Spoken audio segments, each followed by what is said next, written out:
आहात आपल्या हक्काचं चॅनल, आपली बातमी आपलं चॅनल वन भारत। प्रियजन गुणगौरव समिती ठाणे जिल्हा व राष्ट्रवादी काँग्रेस पार्टी कल्याण तालुका यांच्या वतीने कल्याण परिसरातील 10वी व 12वीच्या विद्यार्थ्यांचा गुणगौरव सोहळा तसेच सीए परीक्षेत उत्तीर्ण झालेल्या विद्यार्थ्यांचा सत्कार समारंभ कल्याणच्या आचार्य अत्रे नाट्यगृहात आयोजित करण्यात आला होता। उपस्थित मान्यवरांच्या हस्ते दीप प्रज्वलित करून कार्यक्रमाची सुरुवात करण्यात आली।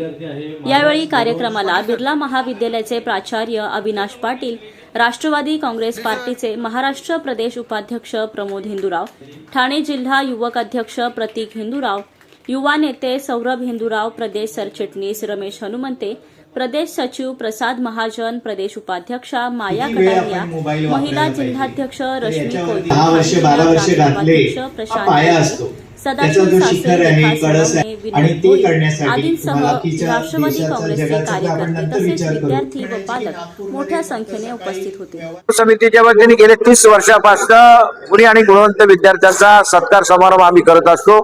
पक्ष आणि संघटना एकत्र राहून या पुढच्या काळामध्ये अजून जोमानं काम करण्याच्या अनुषंगाने आणि महाराष्ट्रातल्या विशेषतः तरुण पिढीला चांगलं मार्गदर्शन देण्याच्या अनुषंगाने, त्यांना प्रोत्साहित करण्याच्या अनुषंगाने गुणी आणि गुणवंत विद्यार्थ्यांचा सत्कार आम्ही या ठिकाणी आयोजित केलेला आहे।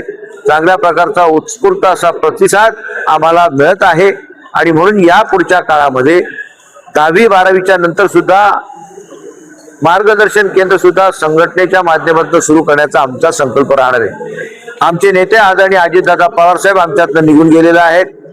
वेदनादायक अशी जरी घटना घडली असली तरी त्यांचं या पुढच्या काळामध्ये काम आम्हाला पुढचं न्यायचं असेल तर त्यांच्या नावानं मार्शल अकॅडमी, अजितदादा पवार साहेबांच्या नावानं मार्शल अकॅडमी या जिल्ह्यामध्ये सुरू करण्याचा आमचा संकल्प आहे।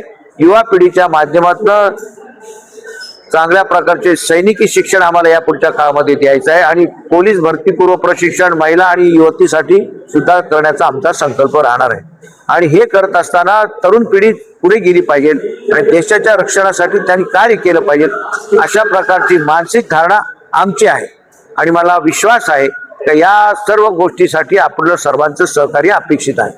आज या ठिकाणी चांगल्या विद्यार्थ्यांचा सत्कार झाला, कोणी सीए झाले, कोणी स्कॉलरशिप मध्ये चांगल्या प्रकारचे मार्क्स मिळवलेले आहेत आणि 10वी 12वीला 90, 93, 98% पर्यंत मार्क मिळालेली मुलं सुद्धा या शहरामध्ये आपण पाहिलेली आहेत। त्यांच्या कलागुणांना या पुढच्या काळामध्ये वाव देण्याच्या अनुषंगाने विद्यार्थ्यांच्या बरोबर पालकांनी सुद्धा अशा गुणी आणि गुणवंत विद्यार्थ्यांच्या समारंभाला हजर राहिले पाहिजेत, अशा प्रकारची सुद्धा मी मनीषा या ठिकाणी व्यक्त करतो। जवळजवळ विद्यार्थी या ठिकाणी आज या ठिकाणी सत्कारामध्ये सामील झालेले आहेत, त्यांचं मनपूर्वक कौतुक। पालकांना माझी विनंती राहणार आहे का मुलांचे सोहळे ज्यावेळी होतात त्यावेळी त्यांचं कौतुक करण्यासाठी सुद्धा आपण हजर राहिलं पाहिजे।